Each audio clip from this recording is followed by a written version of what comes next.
En más información electoral, un grupo de especialistas de la UNAM llamaron a los aspirantes a la presidencia a atender la vulnerabilidad de la vivienda popular y mejorar la prevención de riesgos y desastres. La Universidad Nacional Autónoma de México presentó el documento El futuro de la gestión integral de riesgo de desastres en México, una visión de política pública desde la academia. Dichas recomendaciones se plantean en las siguientes 3 líneas temáticas.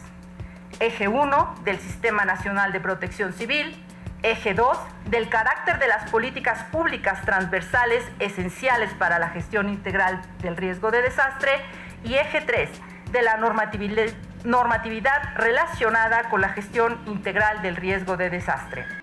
De acuerdo a los especialistas, dado que la visión de estrategia de la ocupación y uso del territorio se abandonó a finales de los años 70, existe un promedio de ocupación improvisada para asentamientos humanos y el desarrollo de actividades productivas, lo que genera múltiples problemáticas.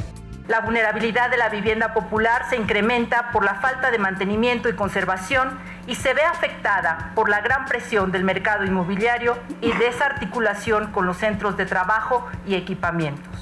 Desde la creación del Fondo de Desastres Naturales y algunos fondos subsecuentes, como el Fondo de Prevención de Desastres, se han invertido recursos millonarios tanto en numerosos procesos de reconstrucción como en actividades de prevención. Entre 2000 y 2014, las pérdidas por desastres se estimaron en $2.147 millones para nuestro país.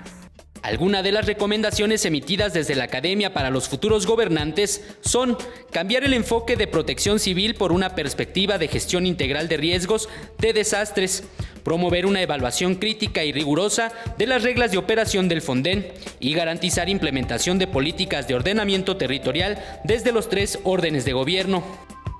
Deberían de ser sensibles, por lo tanto, los candidatos de no actuar en la coyuntura, ni mucho menos en tener una visión de Estado, que nos permite verdaderamente construirnos como una sociedad en una sinergia de solidaridad y de corresponsabilidades. Con imágenes de Andrés Brito, Eric Pinto, 21 Noticias.